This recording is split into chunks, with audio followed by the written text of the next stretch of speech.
آقا اور غلام کے تعلق کے بارے میں اور تمام قسم کے احکامات الہیہ کے بارے میں جو ہمیں بتاتے ہیں کہ کس طرح سے اپنے سے کمزور لوگوں سے سلوک کرنا ہے، کس طرح سے اپنے ملازمین کے ساتھ سلوک کرنا ہے. ٹھیک ہے، کبھی غصہ آ جاتا ہے، تھوڑی ڈانٹ ڈپٹ ہو سکتی ہے، آقا اور غلام یعنی مالک اور ملازم میں تھوڑی اس طرح کی اپس اینڈ ڈاؤنز آ سکتی ہیں کہ اس کو بعض دفعہ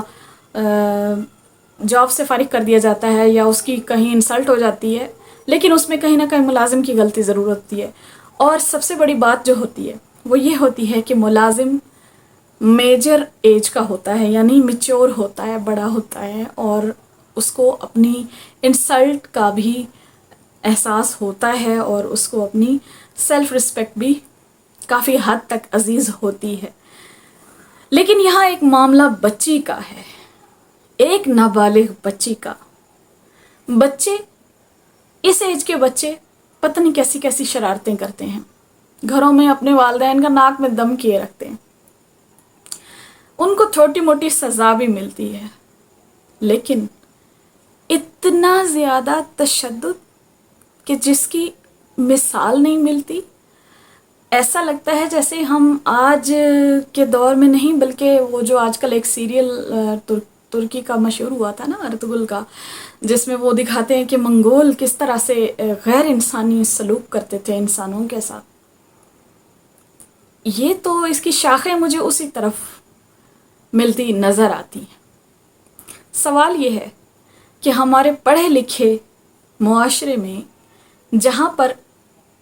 جو ہسبینڈ ہے وہ انصاف کی کرسی پر بیٹھتا ہو، لوگوں کے معاملات میں عدل کے لیے چنا گیا ایک منصف ہو، اس کے گھر کے حالات یہ ہیں کہ اس کی بیوی ایک بچی پر اتنا ظلم اور تشدد کرتی ہے کہ وہ زندہ مردہ کے درمیان کہیں لٹک جاتی ہے. میں مانتی ہوں کہ اس کے والدین کا بھی قصور ہے، کیونکہ میں جانتی ہوں ہمارے جو بیلٹ کے علاقے ہیں نا، وہاں پر لوگ چھوٹی چھوٹی بچیاں اپنی دے دیتے ہیں کہ آپ نے ان کو پالنا بھی ہے، ان کو سنبھالنا بھی ہے، ان کا جہیز بھی دینا ہے، اور ان کو آپ نے جو ہے بس یہ آپ کی خدمت میں ہے. ٹھیک ہے، اس طرح کے کئی میں نے دیکھے ہیں معاملات. یہ ان والدین کا بھی قصور ہے کہ اپنے بچے کو ایک طرح سے وہ بیچ دیتے ہیں اپنی ضرورتوں کے عوض. لیکن پھر یہاں آپ دیکھیں گے کہ معاشرے میں جس طرح کے حالات جا رہے ہیں، جتنی مہنگائی ہے، جتنا عدم مساوات ہے انسانوں کے اندر، سٹیٹس کی غیر مساویانہ تقسیم ہے دولت کی، تو عام انسان کے لیے کھانا کھانا، اپنے گھر کا کرایہ ادا کرنا، اپنی ضروریات کو پورا کرنا، یہی ایک اتنا بڑا اژدہا ہے جو اس کی تمام قسم کی ممتا، محبت اور دوسرے احساسات کو نگل لیتا ہے. ٹھیک ہے، لوور لیول طبقہ جو ہے اپنے بچوں سے بھی مزدوری کراتا ہے، اور اس کے لیے اسٹیٹ ذمہ دار ہے، نہ کہ وہ غریب والدین جن سے اپنا نوالا بھی کمانا مشکل ہے، یا وہ جو خود بیمار ہیں، مجبور ہیں. وہ ظاہر ہے کیا کریں گے، ان کے بچے ہی کمائیں گے تبھی وہ ان کے گھر کا چولہا جلے گا. کیا ان کے بچوں کا ہمارے شرفا کے ہاں یہ انجام ہوگا کہ وہ انسان ہونے سے کیا جانور سے بھی نیچے ان کے ساتھ سلوک کیا جائے گا اور ان کی جان ہی لے لی جائے گی؟ یہ سوال پوری ریاست کے لیے ایک المیہ ہے. ہر درد مند دل اس خبر پر دکھا ہے، دہل گیا ہے. اللہ کے عذاب سے ہر ایک کو خوف آیا ہے. اب جی کہا جا رہا ہے کہ جج صاحب کی بیوی کا دماغی توازن خراب تھا، لیکن بات یہ ہے اگر اس کا دماغی توازن خراب تھا تو پھر وہ جج صاحب کی زندگی میں بالکل نارمل انسان کی طرح کیسے رہ رہی تھی؟ جج صاحب کو تو اس نے کوئی نقصان نہیں پہنچایا، یا اپنے بچوں کے ساتھ تو اس کا کوئی ایسا بیہیویئر نہیں. یہ یقیناً اس کے پیچھے کوئی نہ کوئی ایسی کہانی ہے جو ابھی پس پردہ ہے، جو سامنے آئے گی جس وقت وہ بچی خود کچھ بولنے کے قابل ہو سکے گی۔ وزیر اعظم نے اس کا نوٹس تو لیا ہے، شہباز شریف نے، اور اس کا علاج بھی جاری ہے، لیکن ایک ایسے موت کے کنویں میں وہ جا چکی ہے جہاں سے اس کا بچنا فی الحال ہمیں محال نظر آتا ہے۔ اگر کسی کو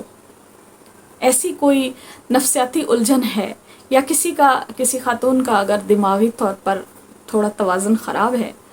تو پھر اس کو یوں کھلے عام رکھنا دوسروں کے لیے کتنا خطرناک ہو سکتا ہے، یہ بھی ایک سوال ہے۔ یہ ایک اور بحث ہے کہ ایسے انسان کو نارمل لوگوں کے ساتھ کیسے رکھا جا رہا ہے، یا پھر اس کے ساتھ جو ہے نارمل ایسے ٹریٹ کیوں کیا جا رہا ہے۔ اگر کوئی میڈیکیشن لے رہا ہے یا لے رہی ہے خاتون، تو پھر اس کو تھوڑا سا واچ آؤٹ بھی کرنا میرا خیال ہے تمام گھر کے لوگوں کا ایک اہم فریضہ ہے۔ اور اس پر اب مزید آگے کیا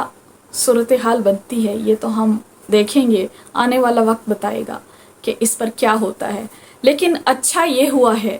کہ اس مظلومہ کی FIR بھی کٹ گئی ہے اور تفتیش بھی کافی مضبوط ہوئی ہے، اور دفعات بھی بہت اچھی اور سچی لگائی گئی ہیں، کیونکہ اگر یہ نہ کیا جائے تو پھر ہمیں اپنے پولیس ڈپارٹمنٹ، اپنے انویسٹیگیشن ڈپارٹمنٹ سے بھی ظاہر سی بات ہے کہ بہت زیادہ گلہ ہوتا، اور یہ ان ایکسیپٹیبل ہوتا ہماری پاکستان کی تمام سوسائٹی کے لیے اگر یہ FIR نہ کرتی اور اس کی تفتیش اور دفعات کو بالکل صحیح نہ لگایا جاتا۔ آئندہ چل کر اس میں کیا پیش آنے والا ہے اس کا انتظار کرتے ہیں، لیکن اس کے ساتھ ساتھ ہم اس بچی کی زندگی کے لیے بھی دعا گو ہیں کہ اللہ تعالیٰ اس کو زندگی اور صحت عطا فرمائے، اور اس کے لواحقین کو صبر جمیل کے ساتھ اس حقیقت کو فیس کرنے کی بھی ہمت عطا فرمائے۔ اسی کے ساتھ اجازت دیجیے، اپنا بہت سا خیال رکھیے گا۔ اللہ حافظ۔